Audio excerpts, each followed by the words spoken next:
इस टाइम करनाल ज़िले के गांव जलमाना में मौजूद हूं और अल्लाह का घर, परमात्मा का घर, भगवान का घर, वाहिगुरु का घर सब समान है।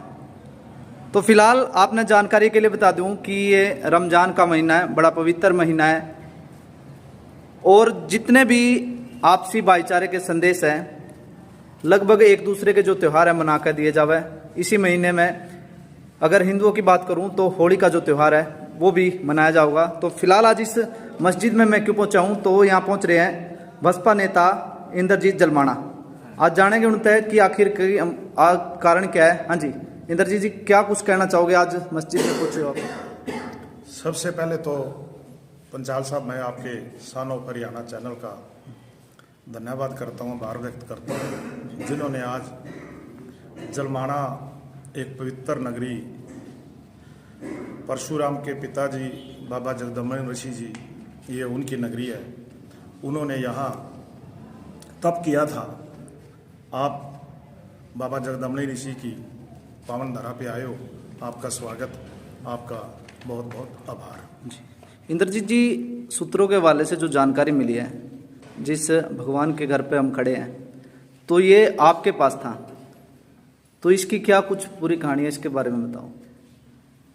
देखो जी, जैसे मैंने कहा कि ये बाबा जगदम्बिनी ऋषि की पावन धरा है, तो यहाँ पहले दिन से ही, जब से ये देश आज़ाद हुआ 1947 से पहले, उस वक्त से यहाँ मुसलमान भाईचारा और हिंदू बड़े प्रेम, बड़े प्यार से रहते थे। जैसे ही 1947 में विभाजन हुआ तो यहाँ से मुसलमान भाईचारा पाकिस्तान चला गया और पाकिस्तान से हमारी सिख बरादरी इधर कन्वर्ट हो गई।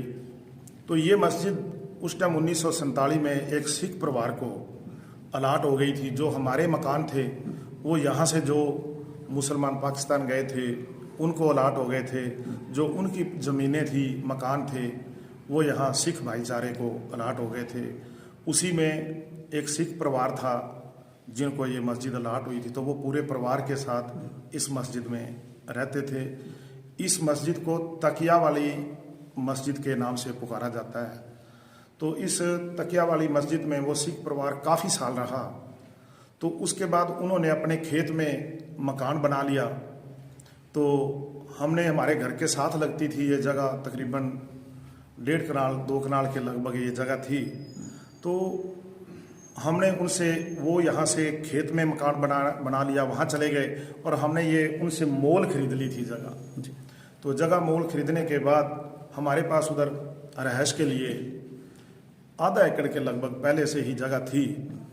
तो ये जो यहाँ हमारे गांव में सिर्फ लगभग 1 या 2 परिवार ही मुसलमान भाईचारे के थे। तो हमारे अड़ोस पड़ोस में हर गांव में 1-2 परिवार रहते थे। तो मुसलमान भाईचारा हमारे पास आया। तो हमारे जलमाने में 2 मस्जिद पहले से और भी थी, तो वहाँ गुरुद्वारे बने हुए थे। तो ये मस्जिद खाली थी। तो ये सारा भाईचारा जब हमारे पास आया तो कहने लगे कि आप, ये मस्जिद खाली है, आपके रहने के लिए जगह आपके पास बहुत है, तो हो सके तो आप ये जगह हमें दे दें। तो हमारे पास यहाँ बहुत सारे गांवों में असंध के नज़दीक कोई मस्जिद नहीं है, तो हम यहाँ भगवान का नाम लेंगे, तो अगर ये मस्जिद आप हमारे को दे दो। उसमें 2-4 दिन बातें चलती रही। हमारे आपस में बातें चलने के बाद कई बुजुर्गों ने खड़े होकर हमारे बुजुर्गों को ये भी कहा कि आप इसका जो मोल, जायज़ मोल है, वो ले लेना, तो आप ये मस्जिद दे दो। तो हमारे पिताजी ने, मेरे को याद है उस वक्त, एक ही जवाब दिया था कि आप इस मस्जिद को भगवान का घर मानते हैं? तो सभी कहने लगे जी हाँ, हम भगवान का घर मानते हैं। तो मेरे पिताजी ने यही बात कही कि अगर आप भगवान का घर मानते हैं तो हम भी भगवान का घर मानते हैं। जो इसको पहले से बेच गया हमारे पास, उसकी अपनी सोच थी, लेकिन अगर आप भगवान का घर मानते हैं तो हमारे में ये हिम्मत नहीं है कि हम इस भगवान के घर को बेचें। तो उन्होंने फिर भी मतलब उठ के सभी कहने लगे कि जो आप जायज़ भाव बताना, क्योंकि जो भी पैसे आपको देंगे वो हमने सभी से इकट्ठा करके आपको इसकी कीमत देनी है। तो हमारे पिताजी ने फिर वो ही जवाब दिया था कि हम भगवान का घर बेच नहीं सकते, हमारे में इतनी ताकत नहीं है, हम ये फ्री में ही जगह आपको देंगे। तो उस वक्त मैं कहता हूँ, मैं एहसान समझता हूँ परमात्मा का, उस वाहिगुरु का, तो जिन्होंने हमारे पिताजी की रसना पे बैठ के उस टाइम उनकी जुबान से ये शब्द निकलवाए।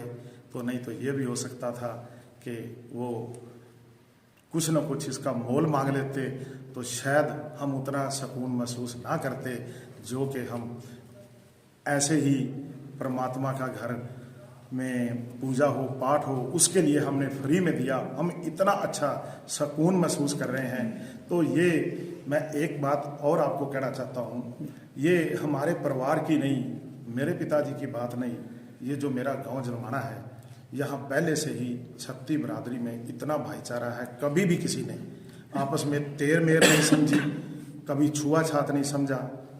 क्योंकि जब यहाँ कोई भी त्यौहार आता है, जैसे ये रमज़ान का महीना चल रहा है, तो मेरी भी कोशिश रहती है हर बार एक बार या दो बार मैं यहाँ हाजिरी जरूर देता हूँ। और जैसे यहाँ बैसाखी का त्यौहार आता है, सिखों का त्यौहार आता है, तो उसके बाद एक नगर कीर्तन निकाला जाता है। गुरु गोबिंद सिंह जी के प्रकाश दिहाड़े में इस जलमाना गांव में एक नगर कीर्तन निकाला जाता है। तो उस नगर कीर्तन पूरे गांव की तरफ के चारों तरफ घूमता है। तो जब वो परले मोहल्ले में गुरु रविदास मंदिर की तरफ जाता है, तो जो गुरु रविदास समाज है वो पूरे का पूरा समाज सड़क पे निकल के आता है और अपने मंदिर में पालकी को बुलाता है, तो वहाँ पालकी साहब का सत्कार करता है। आगे आ जाए तो बस स्टैंड के पास एक गुरु वाल्मीकि मंदिर है, तो वैसे ही वाल्मीकि मंदिर में भी वो शोभा यात्रा, वो नगर कीर्तन जाता है। तो वहाँ वाल्मीकि भाईचारा भी वैसे ही मान सम्मान करता है, और जो भी उनसे बनता है वो लंगर सेवा, कुछ न कुछ भोजन की भी व्यवस्था जरूर करते हैं। तो अगर वो ऐसे करते हैं, तो उसके बाद गुरु रविदास जी की पालकी निकलती है, हर साल त्यौहार मनाया जाता है। तो फिर गुरु वाल्मीकि जी की भी पालकी निकाली जाती है। तो जब वो दोनों पालकियाँ निकाली जाती हैं, तो सिख धर्म के भी जितने गुरुद्वारे हैं, सभी गुरुद्वारों में वो पालकी साहब जाती है। तो सभी वहाँ कुछ न कुछ लंगर या कोई भी फल फ्रूट की सेवा भी करते हैं और पालकी का मान सम्मान भी करते हैं। आपका कहने का मतलब ये है कि छत्तीस बरादरी में एकता है, आपसी भाईचारा है। बिल्कुल जी, जी। तो इंद्रजीत जी, अगर राजनीति की बात करें तो राजनीति तो आप जुड़े हुए हो, जिस तरह से अब की राजनीति हो रही है, जैसे धर्म पे राजनीति है, कहीं मस्जिद तोड़ दिया, कहीं मंदिर तोड़ दिया, कहीं कुछ तोड़ दिया, ऐसे राजनीति कर रहे हैं, उसके बारे में क्या कुछ कहना चाहोगे? आपने तो बिल्कुल फ्री ही दे दी इनको मस्जिद। देखो जी, हम ऐसी राजनीति में विश्वास नहीं रखते। जो कि आपने देखा है, जो आजकल इस देश में सरकार बनी हुई है, उन्होंने पीछे दिल्ली में गुरु रविदास जी का मंदिर गिराया था तुगलकाबाद में, ये मंदिर गिराने की राजनीति करते हैं। फिर इन्होंने हरिद्वार में गुरु नानक देव जी का गुरुद्वारा साहब था, उसको गिराया। तो मस्जिद पे तो आपको पता ही है, जगह जगह मस्जिदों को गिराते हैं, तो फिर उन पे राजनीति करते हैं।